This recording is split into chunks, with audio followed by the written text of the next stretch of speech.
তো প্রথমে আমাদের পিক্সেল অ্যাপটি ওপেন করতে হবে, এখানে 3 ডট লাইনে ক্লিক করতে হবে। তো তারপরে আমরা এখানে ইমেজ সাইজটা ক্লিক করে দেব। তো তারপর এখান থেকে 16:9 সিলেক্ট করে দেব।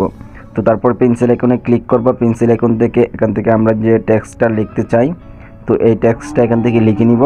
তো আমরা এখান থেকে এ লিখব। তো এ লেখার পর আমরা এখান থেকে ওকে করে দেব। তো তারপরে এ অপশনে ক্লিক করতে হবে, তারপরে ইমেজ সাইজে ক্লিক করতে হবে। ইমেজ সাইজে ক্লিক করার পর এটাকে বড় করে দিতে হবে। তো তারপরে আমরা এখন ফন্টটা পরিবর্তন করব, এর জন্য ফন্টের উপর ক্লিক করতে হবে এবং এই ফন্টটি এখান থেকে সিলেক্ট করে দিতে হবে।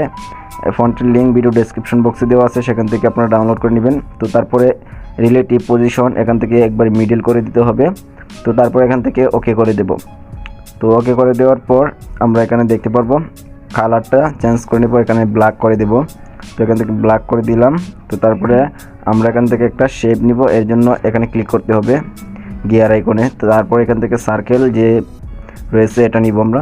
তো সার্কেলের উপর ক্লিক করার পর এটাকে আমরা স্ট্রোকটা ব্ল্যাক করে দিব, স্ট্রোকটা কালো নিব আর কি, তো আমাদের যতটুকু প্রয়োজন হয়। তো তারপর এখান থেকে ওকে করে দেব।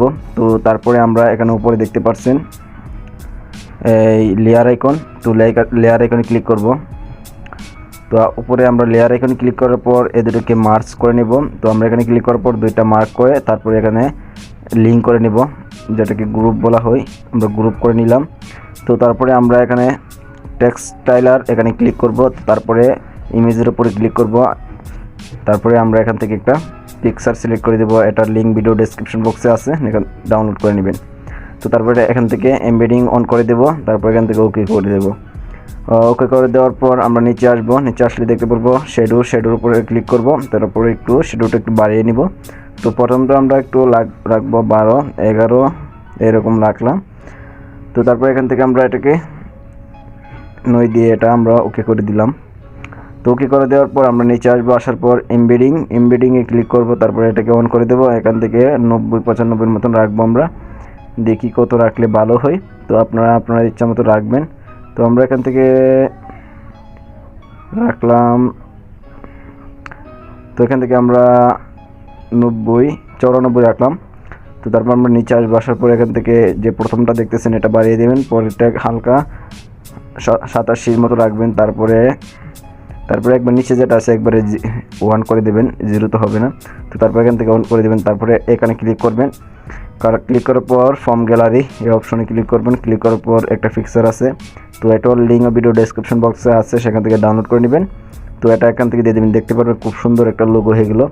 তো তারপরে আমরা নিচে একটা লোগো ডিজাইন করার জন্য আবার আমরা টেক্সটে ক্লিক করব। ক্লিক করার পর এখান থেকে আমরা যেটা লিখতে চাই আর কি লোগো ডিজাইন, এই লেখাটা আমরা এখান থেকে পেস্ট করে দিয়েছি। পেস্ট করে দেওয়ার পর এখান থেকে সবগুলো বড় হাতের করে দিলাম। তো এখান থেকে আমরা প্রথমে ফন্টটা চেঞ্জ করব। তো আমরা এখান থেকে ফন্টটা চেঞ্জ করে নিই। তো ফন্টের উপর ক্লিক করে আমরা যে ফেকন ফন্টটার নাম হচ্ছে ফেকন, তো এই ফন্টটা দিয়ে দিলাম। তো এই ফন্টটা এখান থেকে আমরা দিয়ে দিব। তারপরে এখান থেকে টেক্সটাইলের থেকে আমরা কালারটা চেঞ্জ করে নিব, সিলভার কালার। তো আমরা টেক্সটাইলের খুঁজে বের করি, টেক্সটাইল দেখতে পাচ্ছেন, এখানে ক্লিক করব। তারপরে এখানে টেক্সটাইল থেকে আমরা আগে যেটা দিয়েছিলাম ওইটা দিয়ে দিব। তো তাহলে আমাদের লোগো ডিজাইনটা কমপ্লিট। তো এখান থেকে আমরা এটা একটু বাড়িয়ে কমিয়ে দেখব কীভাবে ভালো লাগে। তো এইভাবে আমরা করে দেব। তো দেখতে পাচ্ছেন খুব সুন্দরভাবে আমাদের লোগো ডিজাইনটা হয়ে গেল। তো আপনিও চাইলে এইভাবে লোগো ডিজাইন করতে পারেন। এখন এখান থেকে সেভ করে নেবেন। আশা করি সেভ কীভাবে করতে হয় আপনারা সবাই জানেন। সেভ করার সময় আলটা দিয়ে সেভ করবেন, যাতে পিকচারের কোয়ালিটিটা ভালো হয়। আজকে এই পর্যন্তই।